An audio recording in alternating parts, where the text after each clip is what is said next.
ମାଂସପେଶୀ ଘୋଳା ବିନ୍ଧା ଯାକ ଅତ୍ୟନ୍ତ ସାଧାରଣ ରୋଗ। ପ୍ରତିଦିନ ଆମକୁ କିଛି ନା କିଛି ପଚାରନ୍ତୁ ସାର୍ ମାଂସପେଶୀ ଘୋଳା ବିନ୍ଧା ହେଉଛି କଣ କରିବେ। ଏଇ ଜିନିଷଟା ଧୀରେ ଧୀରେ ବଢିବାରେ ଲାଗିଛି। ତ ଆଜିର ଦି ନ୍ୟୁରନ ଭିଡ଼ିଓ ସଂସ୍କରଣରେ ମାଂସପେଶୀ ଘୋଳା ବିନ୍ଧା ତାକୁ କେମିତି ପ୍ରତିକାର ଘରେ ରହି କରିହେବ ବା ଲୋକାଲ ପ୍ରିଭେନ୍ସନ୍ ବା ହୋମ୍ ବେସ୍ଡ ପ୍ରିଭେନ୍ସନ୍ ସେ ବିଷୟରେ ଡିସ୍କସନ୍ କରିବା। ମୁଁ doctor Shubhankar Mishra, senior neurologist, the neuron clinic Cuttack, hitech medical Bhubaneswar. ଆପଣଙ୍କୁ ମୋର ଦି ନ୍ୟୁରନ ଭିଡ଼ିଓ ଚ୍ୟାନେଲକୁ ସ୍ୱାଗତ ଜଣାଉଛି। ମାଂସପେଶୀ ଘୋଳା ବିନ୍ଧାର ଅନେକ କାରଣ ଅଛି, କିନ୍ତୁ ଆମେ ନର୍ମାଲ କିଛି ଡେଲି ଆମେ ଯଦି କିଛି କାମ କରିବା ଯୋଉଟା କି ତାକୁ ପ୍ରିଭେଣ୍ଟ କରିବାର ବହୁତ ଇଜି ହବ ନା। ପ୍ରଥମତଃ ରେଗୁଲାର ଏକ୍ସରସାଇଜ, ୱିକଲି 150 ମିନିଟ୍ ଯଦି ଆପଣ ୱାକିଂ କରୁଛନ୍ତି ବା ଡେଲି 30 ମିନିଟ୍ସ ବ୍ରିସ୍କ ୱାକିଂ କରୁଛନ୍ତି ତାହେଲେ ମାଂସପେଶୀ ଘୋଳା ବିନ୍ଧା ରୋଗ ହବା ଚାନ୍ସ କମିଯିବ।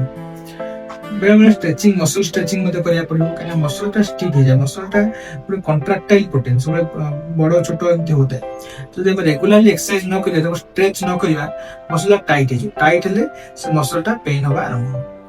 ସେକେଣ୍ଡ ଜିନିଷ ହେଉଛି ସଫିସିଏଣ୍ଟ ହାଇଡ୍ରେସନ୍। ଯଥେଷ୍ଟ ପାଣି ପିଇଲେ ମାଂସପେଶୀ ଘୋଳା ବିନ୍ଧା ରୋଗ ପ୍ରାୟ କମିଯାଏ। ଥାର୍ଡ ପଏଣ୍ଟ ହେଉଛି ଆମେ ଷ୍ଟ୍ରେସ୍କୁ ମ୍ୟାନେଜ କରିବା। ଏତେ ଷ୍ଟ୍ରେସ୍ ହେବ ମସଲ ଗୁଡ଼ାକ ତ ଷ୍ଟିଫ୍ ହେଇଯିବ। ଷ୍ଟିଫ୍ ହେଲା ମାନେ ଘୋଳା ବିନ୍ଧା ବଢ଼ିଯିବ। ତେଣୁ ଷ୍ଟ୍ରେସ୍କୁ ମ୍ୟାନେଜ କରିବା। ଆଉ ଗୋଟେ ପଏଣ୍ଟ ହେଉଛି ଭଲ ନିଦ୍ରା ଆଡଜଷ୍ଟ। ଠିକ୍ ଯେତେବେଳେ ଆମେ ଶୋଉ ମସଲ ସ୍କେଲେଟାଲ ମସଲ ବା ଦେହର ମସଲ ସବୁ ରିଲାକ୍ସ ହେଇଯାଏ, ଏବଂ ଯାହାଫଳରେ କି ଆମକୁ ତାକୁ ରେଷ୍ଟ ମିଳେ। ସେଥିପାଇଁ ଆମେ minimum 7 to 8 hours sleep daily କରିବା। ସ୍ମୋକିଂ ଆଉ ଆଲକୋହଲକୁ ପୁରା ବର୍ଜନ କରିବା, କାହିଁକିନା ସ୍ମୋକିଂ ମସଲକୁ ଅନ୍ନେଚୁରାଲ କଣ୍ଟ୍ରାକ୍ସନ କରାଇଥାଏ। ତା ଛଡ଼ା ଆମେ ଗୋଟେ ଭଲ ପୋଶ୍ଚରରେ ବସିବା, ସିଧା ବସିବା, ଭଲ ପୋଶ୍ଚରରେ ବସିବା ଏବଂ ଷ୍ଟ୍ରେଟ୍ ରହି ବସିବା। ଏମିତି କରିବା ଯାହାଫଳରେ କି ମସଲର ଏବନର୍ମାଲ ଟୁଇଷ୍ଟିଂ ବା ଏବନର୍ମାଲ ମୁଭମେଣ୍ଟ ହେବ ନାହିଁ। ମୋଟା ଗଦି ବା ମୋଟା ମ୍ୟାଟ୍ରେସରେ ଶୋଇବା ନାହିଁ, ପତଳା ମ୍ୟାଟ୍ରେସରେ ଶୋଇବା।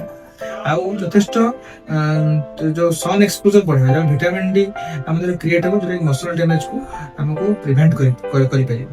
ତା ଛଡ଼ା କିଛି ଜିନିଷ ୱେଟ୍ ଲସ୍ କରିବା, ଟାଇଟ୍ ଜୋତା ପିନ୍ଧିବା ନାହିଁ, ଲୁଜ୍ ଜୋତା ପିନ୍ଧିବା, ଆଉ ଡେଲି ଆମେ ଯୋଉ ହ୍ୟାପି ଖୁସି ରହିବା, ଏସବୁ କଲେ ମସଲ ବା ଷ୍ଟିଫନେସ୍ ହେବା ଚାନ୍ସ ବହୁତ କମିଯିବ।